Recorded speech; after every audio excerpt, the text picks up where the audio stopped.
welcome to my channel. My name is April and I am creating this channel because I thought that this might be some helpful information for people on how I budget in order to pay off $14,000 in debt in 2023. I've been doing envelope budgeting since I was a kid. My mom taught me. I taught my son, and it's helped us stay debt-free for most of our adult life. In 2020, my husband and I discovered that our youngest son had a vision issue, which needed some therapy, which was not covered by insurance. In order to cover that, we cash flowed it as much as we could. It was over $1,000 a month extra out of pocket. With that expense also came obviously bigger fuel budgets and driving him to the therapies. Sometimes therapies would go later into the evening, so we would be spending money on getting food out to eat versus cooking at home as much. So our expenses went up as well, not just from the therapy, but from other things. And we ended up having to use credit cards in order to pay for some of those therapies and some of those extra things, which at the end of 2022, beginning of 2023, we had over $14,000 worth of debt. You'll see here we had $14,437 at the beginning of 2023. And yes, as of this month, October 2023, we are officially debt-free. And I thought that maybe this information would be helpful to some of you. I know a lot of us are on debt-free journeys right now, trying to get out of debt, trying to stay out of debt. And I thought maybe my method of budgeting would be helpful. As I said, I also taught my oldest son, who is 20, and cute story, he told me that when he was at work the other day, he was trying to show a coworker of his who was new and 16 at his first job how to do budgeting using my method. So I thought if this information could help anybody, it's worth putting it out there. So here I am. Now I wanted to go over what our budget looked like in 2023 while we were getting out of debt. You can see here at the very bottom, our total debt payoff was $1,000 a month. We were putting $1,000 a month towards debt. And obviously there were some months when we were able to do more than that. My husband got bonus checks, or we had less spending, so we were able to put more to it. We were basically putting everything we could towards the debt. And obviously we were able to do it faster than $1,000 a month because it's middle of October and we are already done. We're debt free. So I wanted to show you also our comparison of what a debt-free journey budget looks like versus what a you are now debt-free journey looks like. This is our 2023 budget versus our 2024 budget. And as you can see, some categories are increasing, such as the grocery category, the going out category. Obviously, you don't have the money to spend on those things when you're paying off debt. We obviously have a much bigger vacation budget. Now, in 2023, it was season passes because we have a local amusement park that we had signed up for. But in 2024, we hope to do a lot more vacations. And actually, we paid for those season passes out of our 2023 Christmas budget. We just outright fully paid for them instead of doing the monthly payments on those. Also, you'll notice that the tuition for 2023 was $350. Part of the way we were able to pay off our debt was that we got a reimbursement check on tuition from my son's private school, my youngest son's private school. So we were able to put that reimbursement check towards the debt free. That was how we were able to finish off the debt, and then lower our planned budget for that category in 2024 because we don't need to save as much since it won't cost as much in the next year. So again, we paid off $14,437. Started off slow in January. My husband got a bonus check in March, at the end of March, beginning of April. Also tax refunds. July, we were killing it. We were throwing everything we could at it. We also took some money from my son's tuition when we realized that we were going to have a surplus in the tuition budget. We took some money from that and plowed it towards the debt in order to take care of that. And then again, the reimbursement of the tuition, and plus my husband got another bonus check at the end of September, early October, that we were able to finish off the debt and be debt free. So if you think this information is helpful to you, I really encourage you to come along with us and follow us on our budgeting journey. I also hope to be doing some savings challenges in 2024. So if you are interested in seeing those, I hope you follow along with this as well. So let's talk about basically how do you create a budget? A budget is basically taking the money that you make every month and assigning it to certain categories and things. So we are very blessed that we do not have any car payments. Now we do not have any debt. We have no student loans. I paid off all those extra early years ago, paid off cars and then bought new cars with cash, that type of situation. So we are very lucky that we have no debt except for our mortgage. So our mortgage is $1,100. Our gas, we are on a gas budget, which is $127 a month, or it was in 2023. In 2024, you'll see it actually went down to $80 a month. It's actually 83, but we had such a surplus from it being 127 that we could drop it down to 80 and still be okay. Electric bill is going to be about the same. Now, if you know anything about electric bills, those are going to sometimes go up in certain seasons and down in certain seasons. But if you take an average of what you spend, divide it by 12, you should be good on calculating out what that's going to be. So let's do that for another category. Let's talk about groceries. So our grocery budget in 2023 was $800 a month. How did we figure that out? Well, we took our 2022 groceries. So for the month of January in 2022, we spent $457.23.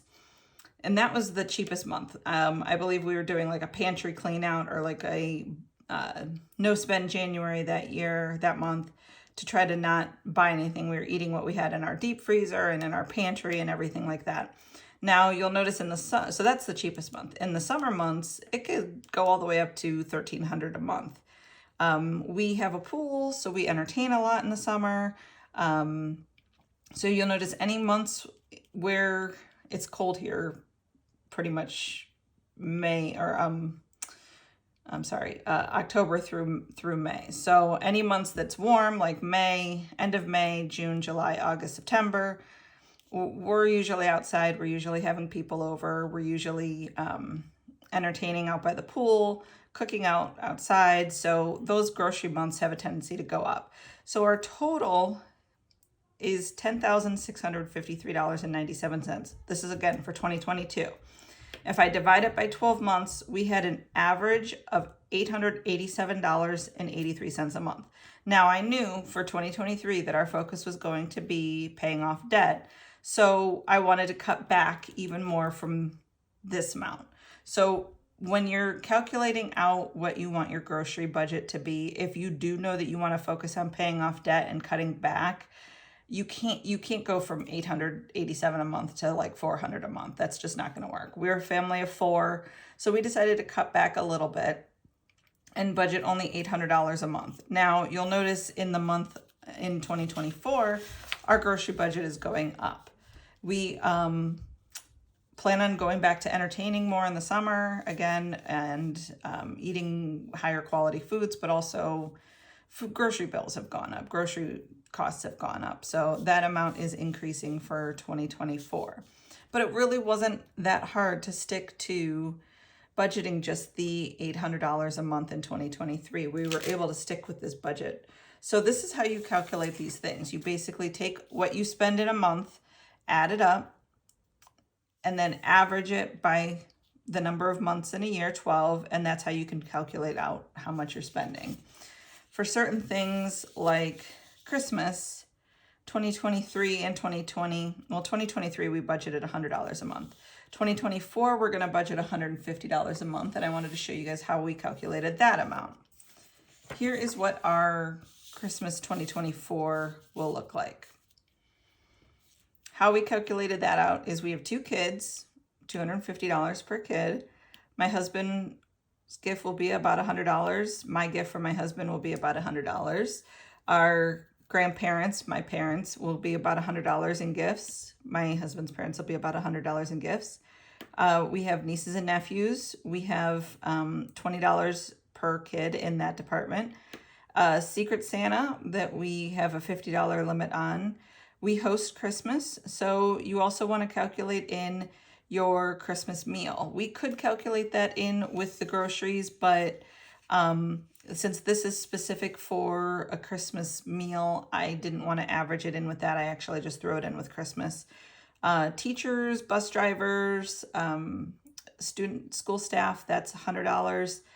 This is $50 for my son to shop at the Santa shop.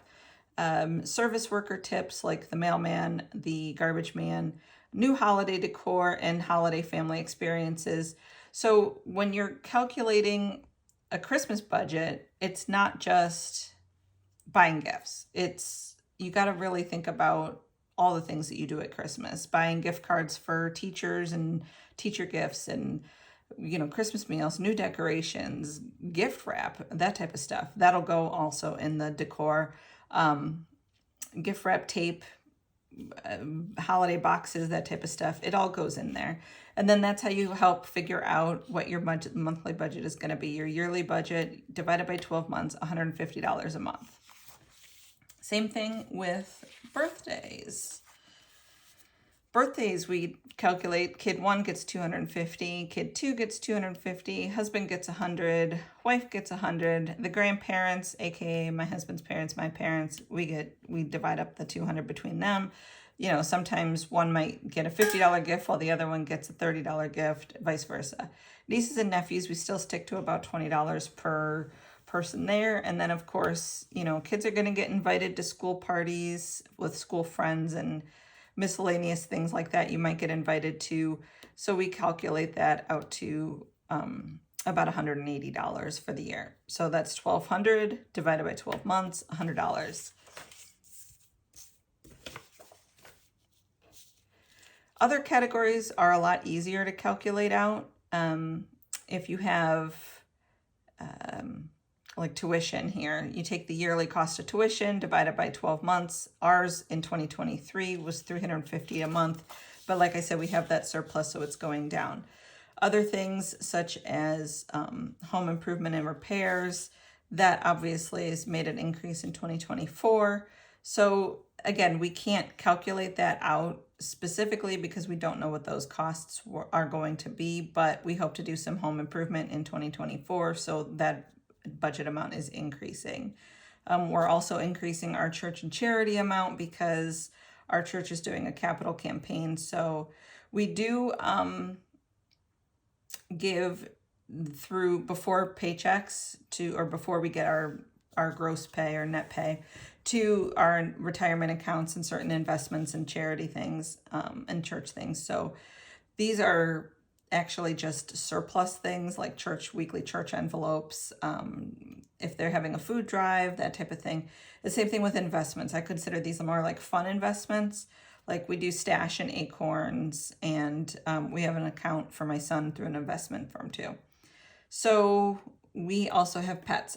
I don't know what the heck I was thinking when I said pets in 2023 would be $20 a month, because I have 3 dogs. Their food is more than $20 a month for 3 dogs. So definitely need to up that in 2024. New car. So again, we do not have any car payments, so we're very lucky as far as that goes. But I also work from home. My husband works less than 4 miles away. So we could go down to a 1-car family if necessary. But we do know eventually we're going to, hopefully that's 10 years down the road when my youngest is ready to get his license, but we'll see. $50 a month right now is what we're going to budget towards a new car way down the road. New phone is going up as well. That's going to get doubled from 2023. I just got a new phone, but my husband is looking at new phone and possibly a new Apple Watch. And then again, we're taking our debt payoff amount. Instead of $1,000 a month, we're going to change that into a little bit more in some other categories, and $300 a month towards vacations and $200 a month towards savings challenges. So savings challenges that I want to do with you guys in 2024. I got this $1,000 savings challenge. It's $40 in a bunch of these little miscellaneous envelopes. I thought that would be fun. And then the 100 envelope savings challenge in this binder here that we'll go ahead and fill. And then I also got this. This is a clear cube that we could fill. I haven't decided whether I want to do $1 or $5. Now, I do mostly digital budgeting. I don't do a lot of cash. I don't really do, we will do some cash stuffing, especially with the savings challenges, but I really don't do a lot of cash. So if I'm worried if I do 1s or 5s, it would take a few years to fill up this box. And you notice that this box, there's no plug to be able to access the money. We're going to fill it and then we're going to have to smash it. So that should be interesting right there.